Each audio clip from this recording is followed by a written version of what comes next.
mengapa kematian beliau menggemparkan Kairo dengan pemakamannya yang dihadiri lebih dari 1,5 juta orang. Mari kita simak kisah dari Asosiasi Universitas Islam Mesir ini. Al-Kisah dari kampung kecil bernama Tafana al-Ashraf, distrik Mitghamir, provinsi Dakohliyah, Mesir. Ada 9 orang sarjana miskin lulusan Fakultas Pertanian. Lalu mereka pun sepakat membuat sebuah peternakan unggas sembari mencari mitra ke-10. Namun mereka terbentur modal. Maka dengan sekuat tenaga mereka kumpulkan dari hasil menjual tanah, perhiasan istri, hingga meminjam. Meski tidak banyak terkumpul, namun mencukupi untuk memulai usahanya. Pertanyaan tersisa, siapa mitra yang ke-10? Insinyur Solah, satu dari mereka pun berkata, "Aku sudah menemukan mitra yang ke-10. Siapa?" kata teman-temannya. Allah, lanjutnya. Allah akan menjadi mitra usaha kita yang ke-10. Allah akan mendapat 10% dari keuntungan kita. Dengan perjanjian, Allah yang akan memberikan perlindungan dan pemeliharaan, keamanan dari segala wabah penyakit. Akhirnya mereka pun sepakat. Kontrak kerjasama pun ditulis secara rinci dan dicatatkan ke notaris, lengkap dengan peran mitra ke-10 tersebut. Tak disangka, setelah 1 musim bisnis mereka langsung meroket, jauh dari yang dibayangkan sebelumnya.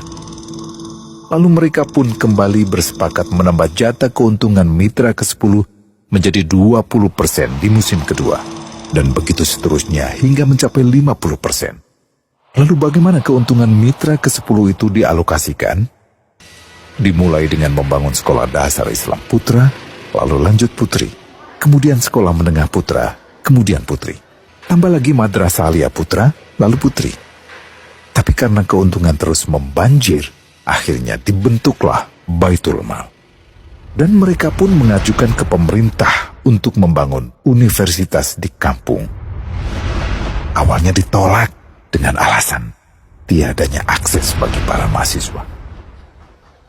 Tak berapa lama mereka pun mengajukan pembangunan universitas lengkap dengan stasiun kereta beserta jalurnya dengan biaya mandiri. Akhirnya permintaan ini disetujui. Dan pertama dalam sejarah Mesir, berdirilah sebuah universitas di perkampungan kecil.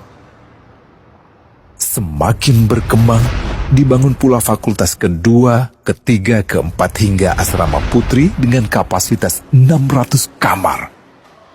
Lalu asrama putra dengan 1.000 kamar.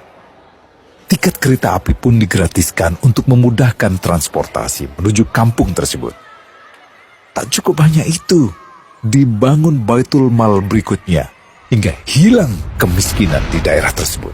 Dan program ini diduplikasi ke kampung-kampung lain hingga bisa dikatakan tak ada kampung yang disinggahi Insinyur Solah kecuali akan dibangun Baitul Mal untuk warga.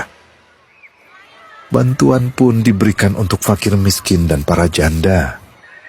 Pemuda pengangguran pun dilatih untuk mengelola perkebunan sayur hingga mandiri, bahkan sampai bisa mengekspor ke negara tetangga.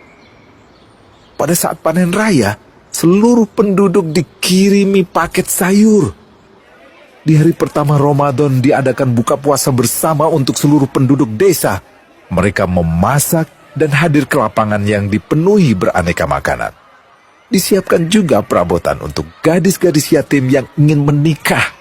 Dan ini semua merupakan sedikit dari banyaknya kebaikan yang dilakukan oleh Insinyur Solah. Hingga pada akhirnya disepakatilah keuntungan perusahaan 100% untuk Allah. Insinyur Solah yang awalnya adalah salah satu mitra usaha berubah menjadi karyawan Allah. Dia hanya menerima gaji, namun dia memberikan Tuhannya syarat agar membuatnya hanya butuh kepadanya dan hanya meminta kepadanya. Inilah sosok Insinyur Solah Atiyah, aktor utama kisah menakjubkan ini. Keikhlasannya membuat ia sama sekali menolak terkenal di media massa. Dan kini, meski orang yang melibatkan Allah ke dalam bisnisnya ini telah wafat, terbayang seluruh amal jariahnya yang selalu mengalir untuknya. Masya Allah. Pertanyaannya, akankah ini hanya menjadi sebatas kisah saja? Atau menjadi teladan bagi kita untuk mengikuti jejaknya?